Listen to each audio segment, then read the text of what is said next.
Okay, we're on. Chandler, hello. Hi. How are you? I'm doing well. How are you today? I'm good. I want to say this first of all. I don't think you know, I adore you. Oh, I thank really you.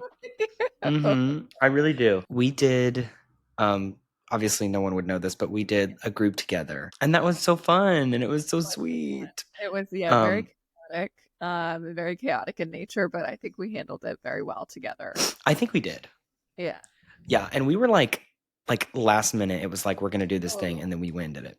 absolutely. Within, I would say, from the time I got the call from our boss that this was a thing that she wanted to happen, to Hmm. like the time that we were out there, I think it was 12 hours, if that. So I think that it kind of bonded us in that chaotic. Yeah, maybe a little trauma bond a little bit. Yeah. It was overall Um, a great experience. Just really unexpected and very quick. yeah, Yeah. but we did it and we pulled it off. Yes, absolutely. And We we did. saved the world. We did. We absolutely thanks for all Uh, that one group.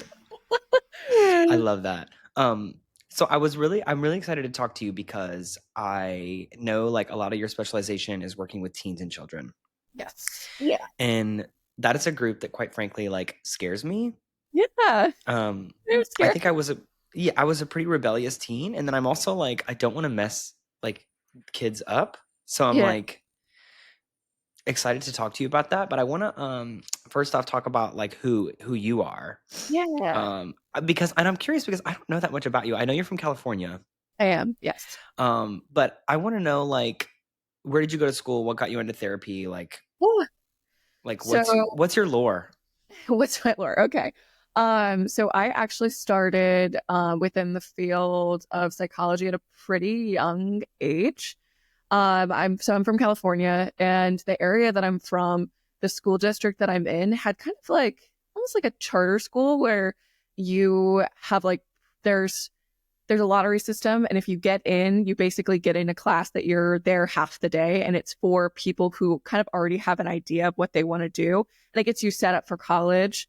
And so my junior year, I really was interested in forensics. And I kind of like thought, hey, maybe this is something like I did the class and I absolutely loved it. It was such a cool and dynamic experience that I don't think very many people get. We got to talk to profilers, we got to go to like forensics labs, and we did like different projects. Like I had to do a project on serial killers. Like it was very interesting. And I thought I after feel like that, I could do that project like not even related to school. just like off the top of my head. Yeah.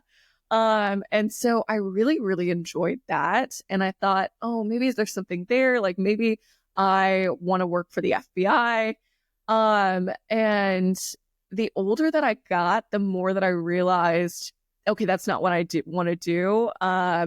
I'm never, I don't feel very safe around guns. So that would be like a majority. Like I would be in law enforcement.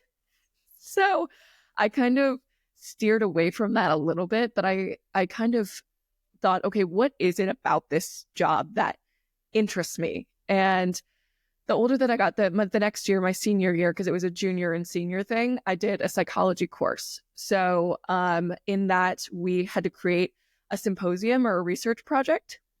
And I really, really responded well to that. I loved doing that research project. And I actually, uh, my research topic was on depression and like seeing if there was a comparison between depression and tattoos or piercings.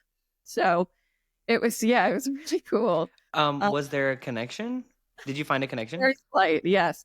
And we think Hmm. because because of the nature of the project, it kind of had to be censored a little bit because it was for high schoolers, and like not that many high schoolers had tattoos or wanted tattoos at that time. So I think if I did the research now, it would be very different results, but it was just a little skewed because it was for high school students. And so I went into college doing psychology research. And then around my sophomore or junior year of high school, or college, sorry. I went to Fresno State, which was my local college, which I absolutely loved. Go Bulldogs. I had an abnormal psychology teacher who was a therapist in the prison system, and he was actually, don't know if this is true or not. I would love to believe it was true because I just think that this is really cool. He was at a prison that Charles Manson was at. and he did therapy with Charles Manson. So he was just a Oh very cool wow. person. Yeah, he was a very cool person, this professor of mine, and taught me a lot about the world of abnormal psychology. And I just fell in love with the idea of being a therapist from there. That's so interesting. Thank you. So it's like been a very like winding road of like, okay, maybe I like this and maybe I like that. But I think all roads led to me knowing that it was more about the mind and the way the mind works over anything. Yeah. I love that. It's so funny though, when the way you first said it was, I had an abnormal psychology teacher. The way I heard it was, I know that we know from like psychology undergrad that Yes. abnormal psychology is a class, Yes. but it was so funny because the way that I heard it was like, I had an abnormal psychology Abnormal teacher. psychology. And I'm like, that sounds like all of my psychology teachers. Um, but no, that, Yeah, I had a professor who taught abnormal psychology. I love that. That's so funny. That's so cool. Like, that's Thank such a cool you. thing. Thank you. Yeah, I So feel like you were, yeah, sorry, go ahead. no, please, you. I was just saying, I feel like my road it started at a very young age, but it took me a while to get where I am now. I relate to that a lot. Yeah. Like it's, Also, were you really into like crime shows and stuff? oh, I was so into that. Yeah. Hmm. I feel like my forensics class is really what did get me into it. But I think it was just a very typical, like 17 to 20, like crime junkie and like all of those shows being so into them. So I think it started with the forensic class, or with the forensics class, but it just kind of fostered from there. And now I understood, like, oh, this is probably what was happening in this person's brain. And like, this was their, and if anything, it just got me more into it. I love that, and that's so interesting because you end up, because I know you as someone who works with, like in our agency, I do a lot of the intakes as well. So I know that one of your specializations is like kids. So that's kind of like, I know that Yeah. you were just recently certified in EMDR, which Yeah. congratulations. So thank you. I'm on my way. I'm currently being in my training right now. I'm halfway Oh, okay. done. And so I'm on my way to being certified. Okay. So that is really interesting because I didn't know that you had this like forensic interesting background, because for Yeah. me, I'm like, okay, kids, adolescents, like that's Chandler's department, that's Chandler's Yeah. like expertise. So it's like, it's really interesting to hear this like differing background. Um, so I want to ask, like, what was the shift like? How did you end up working with like kids and teens a lot? Yeah. So when I decided to go to grad school, and when I decided, okay, I want to be a therapist and this is the hat that I want to put on after I did all of that self-discovery, and I found out, okay, I don't want to be I don't want to be in forensics. I don't want to be a researcher. Maybe I do eventually, but right now I want to just focus on the therapy aspect of it. I really sat down and I thought, okay, if I did this, what kind of people would I want to work with? And the original thought that I had is I want to work with LGBTQ plus teens. And that was kind of like the niche that I felt drawn towards. And I said to myself, there are a lot of people who, as adults, have experienced so much pain and so much shame around who they are as children or who they were as children because of these identities. So when I sat down with myself and I decided that I wanted to work with that population, it felt very natural to me that those are the people that I feel drawn towards in my personal life, but also in my clinical work as well. Are you trying to say you hang around a bunch of gays all the time? I mean, I Really? totally get it. Me too. I love that. That Yeah. that's honestly really cool too, that you're like, we're drawn to that population. I think me too, Yeah. like clinically, was really interested in LGBTQ. Like Yeah.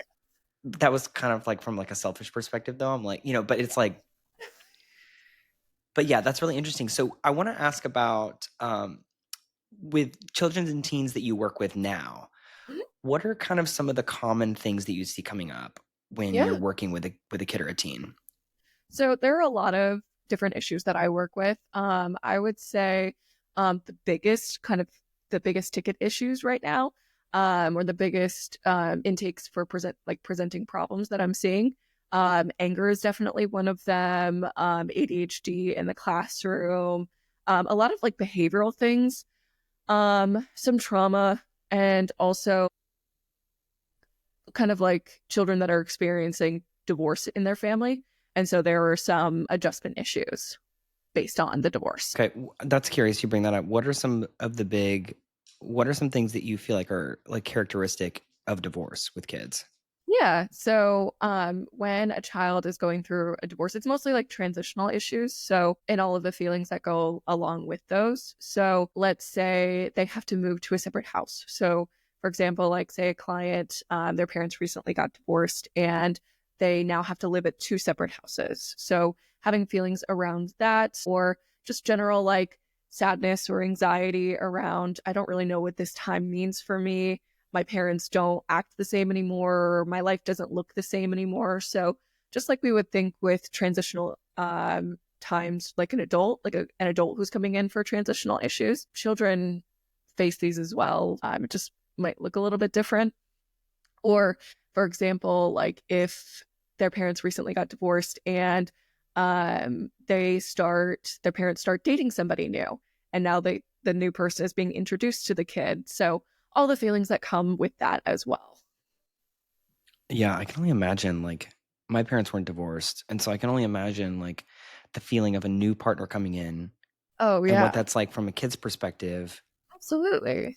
Yeah, to be like, who is this person? Am I Yeah. allowed to like this person? Like what kind of things come up when it comes to partners? Because the thing that comes to my mind would be what's popping up for me is if I like this person that my, parent is now dating, is that like a betrayal to my other parent? Yeah, absolutely. And I think that that very much like could come up. That question of, is this a betrayal? Like you said, is this a betrayal to my parent if I like my other parent's new girlfriend, boyfriend, partner, if I like them?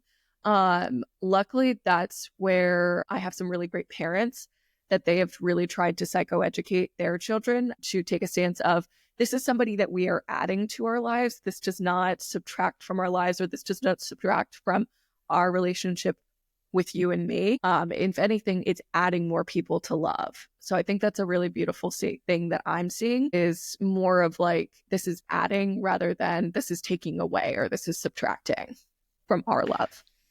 Yeah, so it's interesting to kind of like introduce that as like a mindset shift when Yeah, somebody new is coming in. absolutely. Um, I'm curious about like, because I can be a little naive in like a lot of areas, but like I'm wondering, do you ever work with a kid? You're working with a child, and you are kind of like picking up that a lot of the issues are parental. And it's interesting because even though the child is your client, right? Like the parent is the one who is like, bringing them there, footing the bill, providing the resources. Yeah. What is it like for you to like, how does that work? I don't even know how to phrase the question. Like, how does it work when you're dealing with that kind of dynamic and you're like, okay, I really need to incorporate the parent, or like there's a lot of things with parents going on here? Yes. Okay. That's a really good question. And it is one that I have seen. I don't see it all the time, but it has definitely happened before. And I like to take a stance that although it's the child's therapy, I think it is important to integrate the parent, especially. I'd like to just preface a little bit. When I say child, the state of Pennsylvania, anyone over the age of 14 is consenting to their own treatment. So when I say child, I mean anyone under 14 where the parent would be more involved in treatment. So when a child is coming in and, for example, they're coming in with anger issues or prescribed anger issues from their classroom, or they're experiencing ADHD or anxiety or whatever, and they're coming in and I'm noticing some kind of red flags based on like what they say about their home life or what they say about their routine at home. I really try to integrate the parents anyways with my kiddos. I always like, they are aware of what's not what's being said, but what's happening in treatment, what we're working on. And I think that integrating a parent is an important part of working with a kiddo, because I'm only 1 hour out of their life and their parent is literally 99% of their life.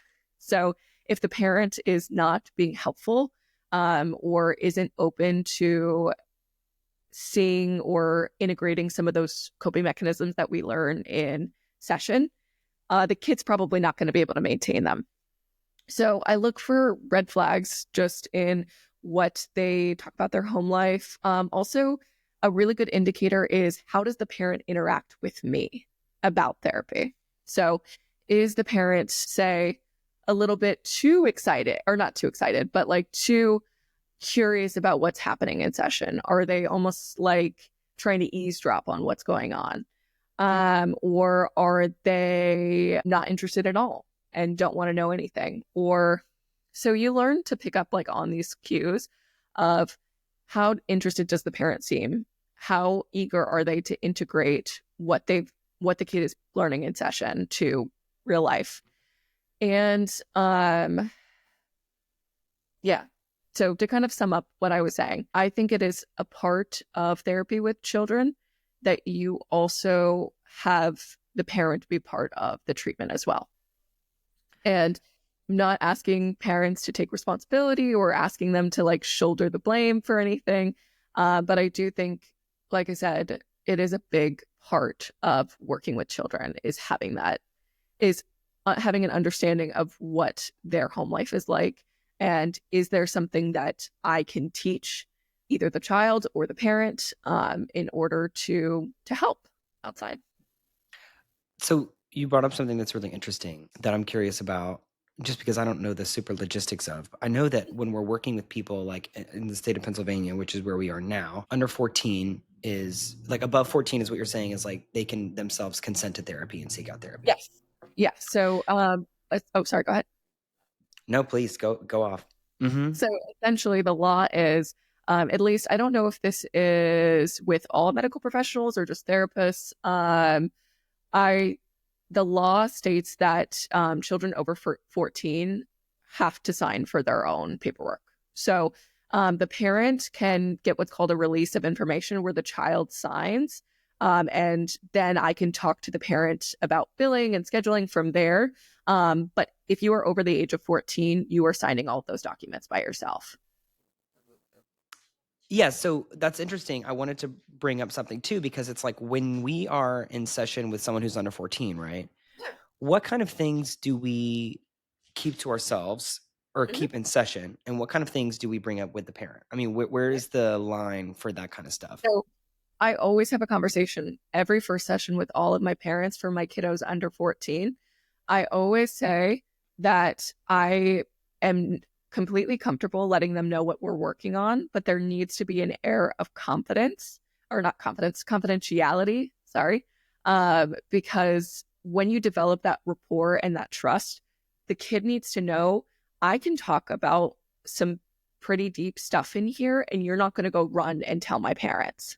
So I always tell my parents there needs to be some level of confidentiality. If there is anything concerning or anything that you have a question about, feel free to ask me or I will tell you, and that we can go from there. But I always am always strong on the fact that there needs to be some level of confidentiality.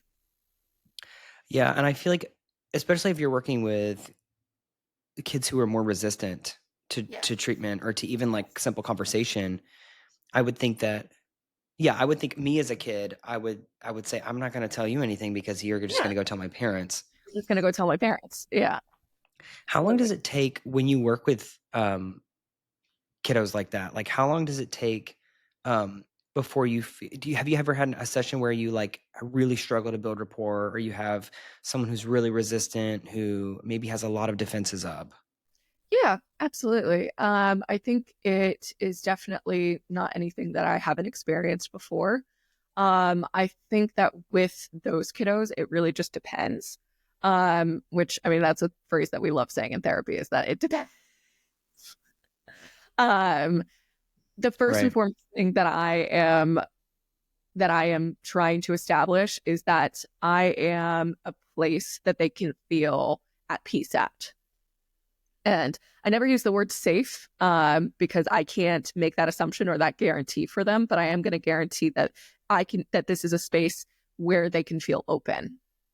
Um, so it just depends how long it takes for us to build that rapport. It could take one session, it could take 5, it could take 10. And I think it just depends on what the kid is coming into the room with, because that is a thing that I cannot control, is what they come into the room with. And Hmm. any past traumas or any past experiences that I've had before with professionals or therapists in general, because you never know when you're going to get that kid who is like, I've had 10 therapists before and you're all the same and I'm not going to tell you anything. I can't control that. No. What I can do is I can be supportive of that kid. I can be open with them, and hopefully over time through our work together, that trust can be built. Yeah.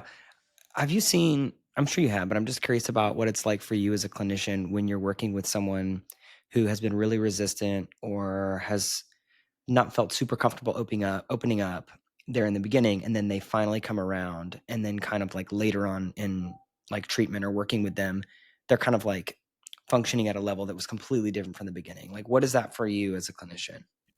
Yeah, so I've seen that. I mean, I've seen that in one or two kiddo. I mean, I'm still a relatively new clinician, so I've seen that a little bit in children and a lot in adults as well. I think it is so special anytime that you have somebody coming in and they are really, for some people, like you're kind of not their last resort, but you are a resource that they are reaching out for. And I think it's really beautiful for anybody when you have that person coming in and they are so against it or have negative cognitions or negative cognition, blah, blah, blah. Sorry, I can't speak. Negative core beliefs around therapy, that you see them come around. It can be a really beautiful and special thing. Yeah.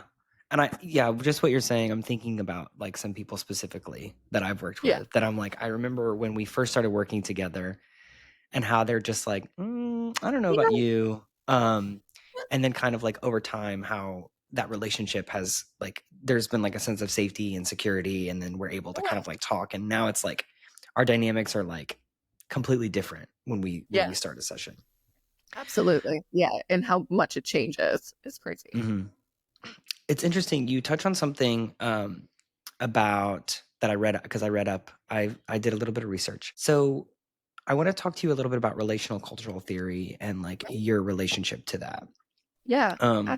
So first of all, I'm curious, like to hear your perspective. What is relational cultural theory? If I like have no idea of it and I don't have a textbook, like what is that? Yeah, absolutely. So, relational cultural theory, or RCT, is just taking a very open approach that I am, I identify as a cis white gender female. And I think that there are a lot of things about different cultures that I do not understand. So, essentially, relational cultural theory is identifying that there are other cultures outside of mine that I, one, will never have a deeper understanding of and can only sympathize with rather than empathize, but I'm always learning and I am always growing. And also, RCT looks at different relational patterns. So, it focuses a lot on your dynamic with your family, and it focuses on how your culture influences your family dynamics. Okay, that's really interesting. Nice. Um, so I'm curious about that's such a therapy word that I've started to use now. Curious. Um, Now when I use it in real life, I'm like, oh my God, here we go. I'm curious about how this shows up for you in sessions. Like when Yeah. you are working with someone that perhaps is like culturally very different from you, or they have identities that are very different from yours. What does that look like showing up in the session? Yeah, I think it's honestly, I think in those times I kind of go back to basic psychology or basic therapy tools that we learn. So empathy, open, like active listening, those kind of things. And kind of going back to what I was saying about RCT is I will never in a million years pretend that I am someone and that I am an expert over someone's life. They have lived their entire life, whether that's 9 years, whether that's 20 years, whether that's 50 years. They have lived their entire lives with their friends, their family, their culture. And I am somebody that's met them for or been working with them for a couple months, a couple days, a year, and there is only so much that I can know about them. So how it shows up for me in the space is I'm always open to learning, and I am never going to make an assumption. I'm never going to make I'm never going to make a pattern out of something that I don't understand. So you bring up something really interesting, and I'm going to go off topic of my like Yeah, little notes that I I like love had it. written up to talk about. So it's really interesting because, of course, we know like the people that we work with in therapy are not like Sims. You know, like they come in, they come in, and we do see them for that one little chunk of time, Yeah. and they have all these things going on in their lives outside of session. Mhm. And so I'm wondering, like, what's coming up for me when we're talking about that is, as a clinician, I want to get like what your thoughts are on this because this is like what's coming up for me. So I think sometimes, we're always using these tools of like, trying to read body language. We're trying to like read, what is this person saying? What are they not saying? Like we're trying to all pay attention to all these things. Mhm. Um, when you're working with clients, is there any time that you feel like, because I know I do, where I'm like, what's going on with this one situation? Yeah. And a lot of times I'm like, I really, really, really want like the other person or another person's perspective on what my client is talking about. Yeah. But obviously, like what I have to go of is what the client is saying. Yeah. Absolutely. And so I'm curious about for you, like, how does that show up for you? And if it, I don't know, maybe that was a weird way to phrase it, but like, how does that show up for you when you're working with people? Because for me, it's like, what is going on with this one relationship? Like, is this Mhm. like what's the attachment? Is this like a securely attached relationship? Is this like an anxiously attached relationship? Like, is this person really this like, are they out to get you? Or, it's just I'm kind of curious about what's going on. I don't Yeah. know. What's coming up for you, like when I mention something like that? Yeah, I think that you bring up a really interesting point because when you work with individuals, it can be something that is really frustrating, especially when this is a reoccurring pattern. So maybe there are different relationship dynamics, or there's a certain theme that's coming up over and over again, and the client is like pretty set on like, oh, it's this person or it's this thing, and I think that's when it's I mean, depending on like where the client is at in their stages of contemplation, um, it can be a really beautiful time.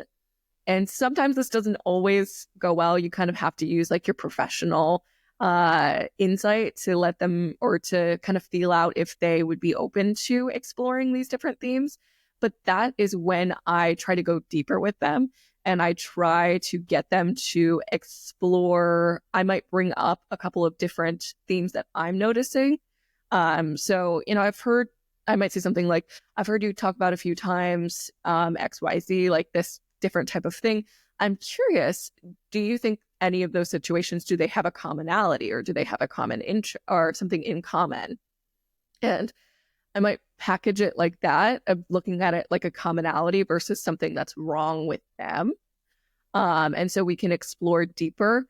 And then I would introduce the idea if you're hearing something that sounds like an insecure attachment or an anxious attachment, I might lead with, you know, how to, when you're experiencing this situation or when you're experiencing this different kind of person, like, how do you think they feel about the situation, or what is their interpretation of the situation? And then I would probably lead back to like, okay, what are you feeling about the situation and that kind of stuff. So we develop that kind of pattern from there. Um, and then I can like introduce some psychoeducation, but I always try to get my clients to see that there are other perspectives outside of their own and that there is a pattern playing out through that. And we need to identify what that is, because if the pattern keeps playing out, it's going to play out for the rest of their lives. And they're going to be stuck in these repetitive patterns. And a loop and the same kind of Yeah. things. Okay. I'm going to do a full like 360. Yes. Um, so I want to bring that same topic back to when we're working with kids. Yeah. So I'm curious because it's when working with adults, right, it's easy to say, or it's not easy to say, but I think it's, I don't know, actually, I'm going to ask you. Yeah. Um, we can say, like, I'm noticing this, I'm curious about this, Mhm. um, I'm noticing that. When we're working with kind of similar topics when it comes to like kids, like I'm going to go under 14s. Yeah. Like, what is your experience with that? With, I guess what we're talking about essentially is like personal accountability, maybe, of Mhm. like, what's my role in this? Yeah. Um, I'm wondering like what that looks like from a perspective of working with children. Yeah. So there's a lot more heavy lifting with children, obviously, because children haven't been taught these terms before. And there's a lot of psychoeducation that needs to happen. So I am where, like with an adult, I might feel, I mean, this is not always the case, but might feel more ready to introduce those patterns. With kids, you kind of have to like tiptoe a little bit into or psychoeducate a lot on what's happening. For example, like say a kid that I'm working with, he gets into a fight at school, and it was he started it. It was over a situation. Anyways, he hit the kid in the face, let's say, for example. And so he gets in trouble and he's really mad that he gets in trouble. So, what I might do in session is we break down what he was feeling in that moment. So, say he says that he's feeling really angry.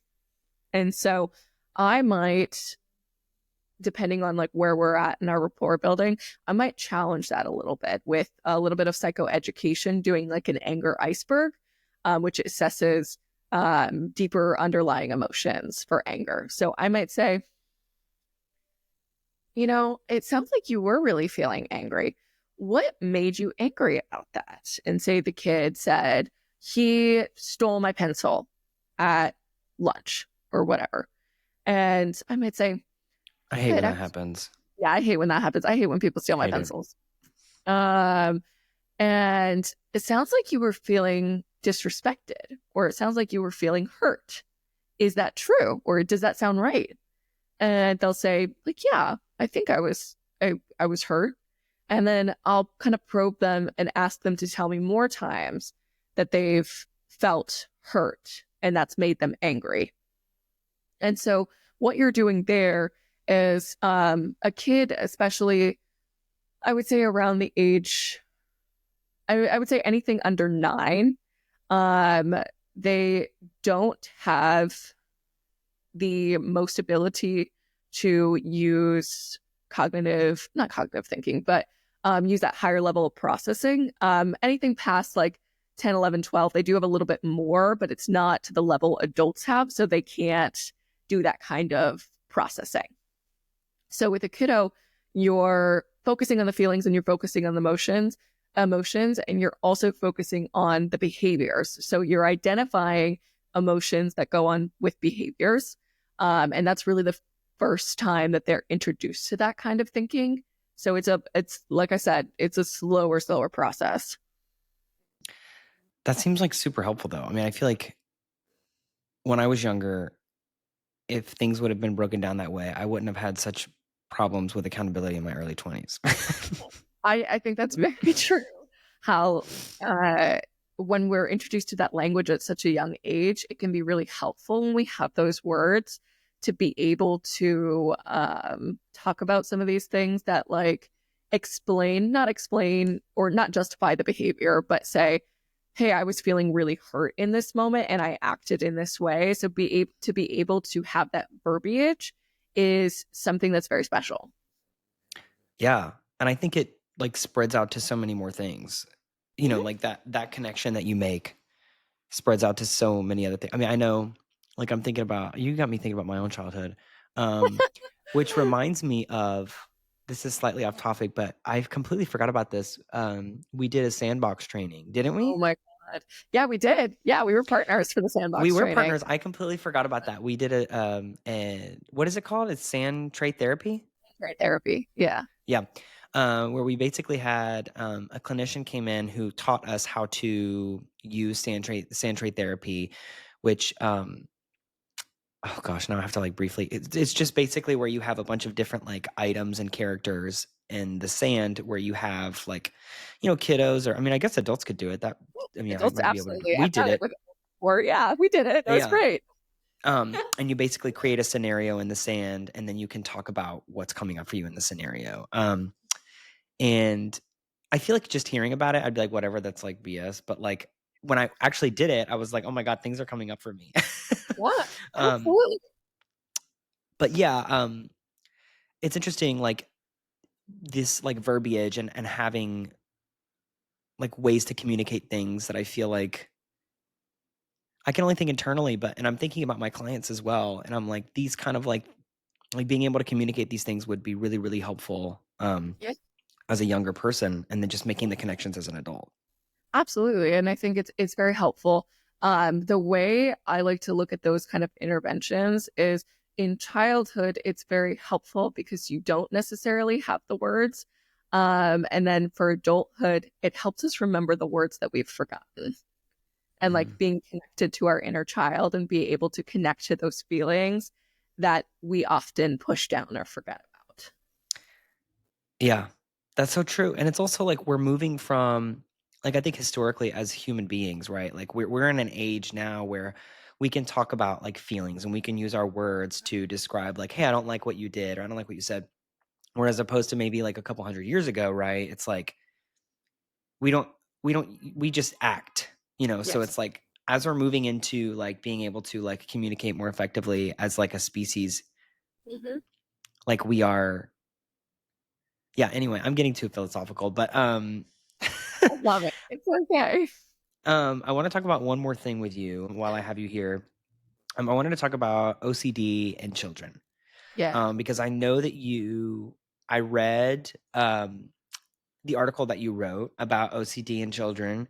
And I want to talk kind of briefly about that and about what is not OCD in children, which I think is really important because OCD is a term that, like our culture just like throws Oh around, my gosh. Yeah. It gets Um, done.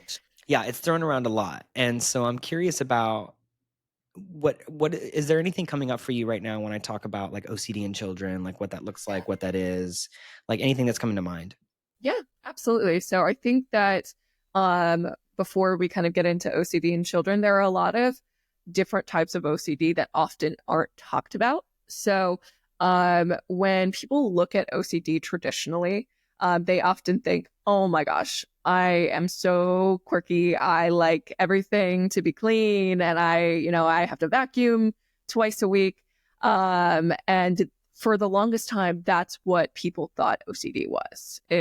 And there's actually a personality disorder that's called obsessive compulsive personality disorder that directly talks about the cleaning aspect. So that would be more reflected in OCPD versus OCD. We have to look at is this behavior being driven by obsessions or compulsions? So does the child believe if I don't straighten this clock this specific way, is somebody going to get seriously hurt or seriously injured? Or will this thought that I'm having come true if I don't do this specific thing? So we're looking at OCD with this obsessions and compulsions. And there can be a lot of different types of obsessions. And that's something that I also don't think is talked about very often. So the drive for the obsession can be based on certain things. So there are tons of different types of obsessions. It could be religion based, it could be sex based, it could be cleanliness based, it could be harm based. So there are so many different types of obsessions that basically drives the compulsion. So what are they obsessing about? And if it's something like, if I don't do this thing, then my mom's going to die, or my mom is going to be unwell. Or it can look like, if I don't do this thing, I'm going to hell. So it can also be religion based. And it also can be it can also be linked to like sex and sexuality. So people having obsessive thoughts about sexuality. So there can be loads of different obsessions. And then the compulsion, and there's actually even a subset in that as well, because there's something called pure OCD, which is strictly obsession based. So they don't experience really any drive to have any compulsions. They just have really intrusive, obsessive thoughts. Um, and there's obviously the type with compulsions as well. So there are so many different types of subsets and so many different like niches in OCD that it is such a complex idea to understand. And a lot of people can't really wrap their head around just how many different ways that OCD can look. And so oftentimes OCD gets diagnosed with something else. And so what I think I'm really looking for, I mean, I am not a diagnostician in any respect, but it can be definitely a helpful tool having this understanding of OCD when I'm working with children, because it allows them, when they're experiencing something, what I try to look for is what is the motivation behind it. So what will they think will happen if this thing that they're doing, what will happen if they don't do it? Or what will happen? Where's this negative core belief coming from? Is it a fundamental belief that they're a bad person? Do they think something bad is going to happen? So those are the kinds of things that I'm looking for. I'm looking for the motivation behind this negative thought about themselves or this thing that they're doing. So how are you treating that? Are you treating that kind of cognitively, or what does that look like if somebody says, if I do this, this will happen? And obviously we know that logically that is, yeah, they're that like it's fallacious. I guess that's a good word. Yes. Um, Yeah, absolute big what they're word. thinking. So how do I know, right? Yeah. Um, how do we like? What does it look like bringing the realization to someone that if you do this, this is not guaranteed to happen? Yeah. So I am not in the big business of exposure therapy. I think that exposure therapy has been helpful to people, but essentially what exposure therapy does in some cases with OCD is just um doesn't do anything. Um and so what I my job in working with people with OCD is not to force them to believe anything else. My job is to be the first person, one, that hears some of these things, because you have to keep in mind, for a lot of these people, these are beliefs that they have had for so long that they are so afraid to voice out loud. And so my job is to be that person that hears them and, number one, doesn't call them crazy or doesn't try to like dispute that or say like, that's stupid, don't believe that. So that is the first step, is just getting them to a space where they feel comfortable voicing this out loud. And then the more that we work together, I might introduce some like kind of restructuring or reframing, or even like introducing empathy, just basically like exploring like, hey, that sounds like that's really difficult for you. Why don't you tell me a little bit more about that, what that's like? And so having them talk more about it. And it's another cool thing about EMDR that I'm really looking forward to introducing into OCD, because EMDR is actually very effective for OCD, or at least has been shown to be really effective for OCD. Um, and so I think those are the building blocks, is just creating empathy and restructuring or reframing when you can, and kind of going from there. And yeah, a really big tool for somebody is just to be able to vocalize what they're going through. Yeah, like I said, their intrusive thoughts are something that people feel so shameful for. So the fact that they're even in the room explaining what these thoughts and feelings are like for them is so big. Yeah, I guess I never I'm really glad that you put it that way. I never like fully thought about Yeah. I have a client that I'm specifically thinking about that has similar a belief pattern that if I do this thing is going to happen. Yeah. And yeah, to hear sometimes I feel like I'm not doing enough, you know. Yeah. I'm like I have to be doing something to help them, and that's very like, you know, it's like we're not rescuing them, right? Like Yeah. so it's really interesting. I really appreciate hearing you say like just being there in the room with them Yeah. when they're saying these things that they've probably never said to anybody before Yeah. is probably a lot more helpful than we realize. Oh, yeah. That they have that level of comfortability in you to be able to vocalize those things and know, okay, Dustin's not going to judge me for this. That he's gonna be in this room with me, and he is there to witness what I am experiencing. And I think it kind of goes back to like when we were talking about how our clients have lived their whole lives. I mean, for some, they've lived with OCD or OCD tendencies since they were children. And I think it's important to acknowledge that they have had their own coping skills and their own ways that they live with it up until them stepping into our office and beyond. So our job is to be a helpful hand, but they have a lot of internal coping skills that maybe some aren't working for them anymore. So that's where we come in and we help them with that. But our clients have so many beautiful coping skills already integrated with them. We just have to be able to recognize that they're not going to fall apart if we can't fix them in 5 seconds or in 2 sessions, that they will be fine. Right. And they've been surviving a long time before they came and Yes, met with us. So, absolutely. Yeah. Chandler, thank you so much. I want to Yeah. be your client. Like, I feel like I feel safe with you, and I want to tell you all my problems. So we're gonna start now. No, I'm kidding. Thank you so much for coming on here and like for just chatting with me, giving me like a little bit of your time. I want to ask you one more thing. If there is like one thing or maybe a few things that you want people to know about the work that you do, I don't know, what's coming up for you? What are you thinking about when I say that? Yeah. I think that one thing that I really want people to know coming into the therapy space is number one, that the first therapist that you land on might not be your end all be all therapist. So somebody could be coming to me and on paper, they absolutely love everything about me. So they love what I do. They loved my bio. They loved like just, our quick intro call. Like they loved all of those things. And they get into the room and they're like, I don't know if I really align with what the type of therapy Chandler wants to do, or I don't know if I really align with who Chandler is as a person. It is completely okay to change therapists. This is something that is supposed to be an experience strictly for you. And if what I am bringing to the table doesn't align with that, that is completely okay.